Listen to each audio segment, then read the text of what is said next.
Devotion must be practiced in different ways. From the Introduction to the Devout Life by St. FrancisDeSales, Bishop. When God the Creator made all things, He commanded the plants to bring forth fruit, each according to its own kind.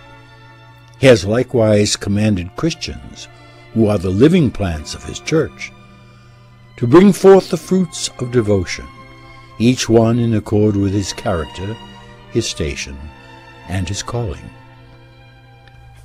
I say that devotion must be practiced in different ways, by the nobleman and by the working man, by the servant and by the prince, by the widow, by the unmarried girl, and by the married woman.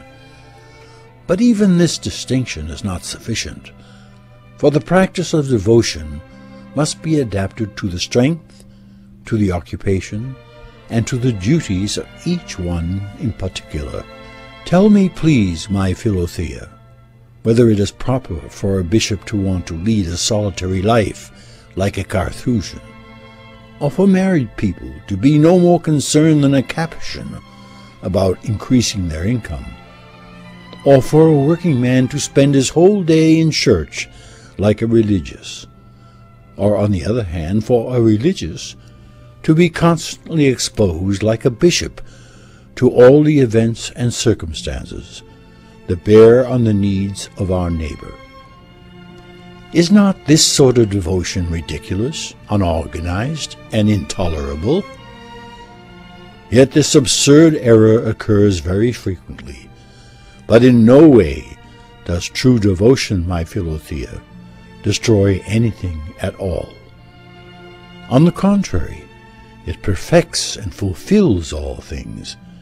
In fact, if it ever works against or is inimical to anyone's legitimate station and calling, then it is very definitely false devotion.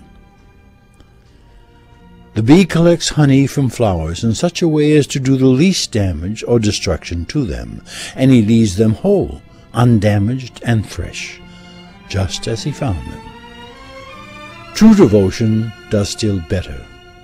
Not only does it not injure any sort of calling or occupation, it even embellishes and enhances it. Moreover, just as every sort of gem cast in honey becomes brighter and more sparkling, each according to its color, so each person becomes more acceptable and fitting in his own vocation, when he sets his vocation in the context of devotion.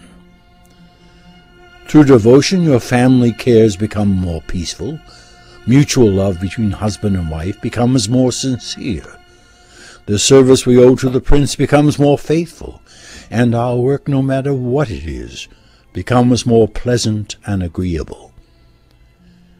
It is therefore an error and even a heresy to wish to exclude the exercise of devotion from military divisions, from the artisans' shops, from the courts of princes, from family households.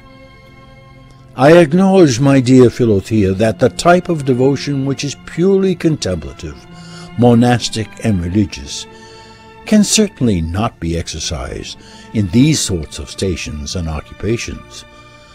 But besides this threefold type of devotion, there are many others fit for perfecting those who live in a secular state.